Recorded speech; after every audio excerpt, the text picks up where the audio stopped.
guys, Shashwat here back with another video. I've officially got the Redmi Note 3 for more than 48 hours. So I'm going to be talking about the things I like, things I don't like, and my concerns. So without wasting any time, let's just get into it. For even asking, I got the 16GB 2GB RAM version for 10,000 rupees.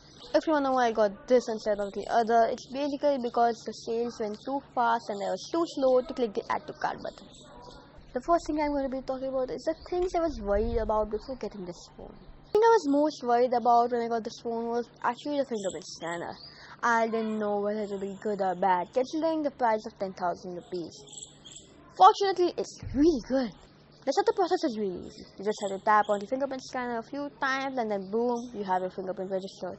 It's really fast and snappy and it unlocks in about a second.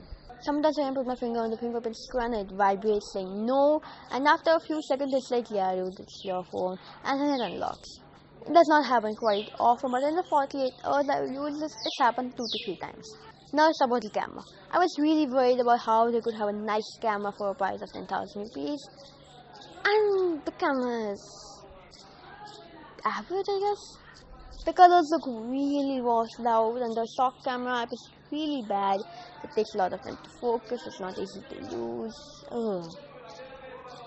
Now I installed the VSCO app on my phone, which lets me edit the photos really nicely. Simple editing could get this photo to this photo. It's brilliant. Don't ask me about the selfie camera because I have made rules that I will not click a single selfie on this phone. My sister broke that rule by clicking a selfie of herself. I will not take a single selfie.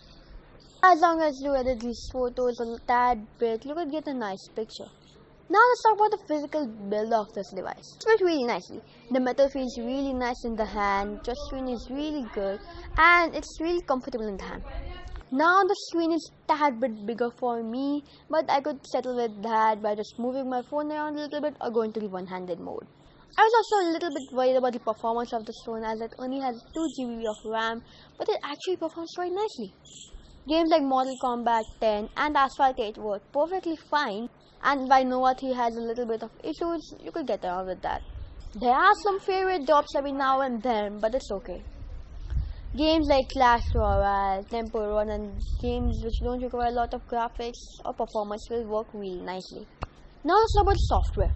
Just like every Xiaomi phone ever, it has a ton of bloatware and it's really frustrating. I hate MIUI, and the second I got it, I switched to Google Now Launcher. I'm not kidding guys, one of the first apps I installed was Google Now Launcher. Now I have a much more like experience on my Redmi Note 3 and I'm really happy about that. I also have a really simplistic home screen because I didn't stylize a lot of stuff and just ran the benchmarks. The screen, while a little too big, is also really nice and looks really good. It's a 1080p screen and for this price it's really nice. Anyways guys, that's just the initial impressions of this phone. I will put out a review in about a month. If I were to say right now, I would definitely buy the phone as long as I don't have a problem with the camera. Subscribe to this channel if you are not already because I will put a lot of Redmi Note 3 stuff. Also share this to let people know about the advantages and disadvantages of this phone. Thanks for watching.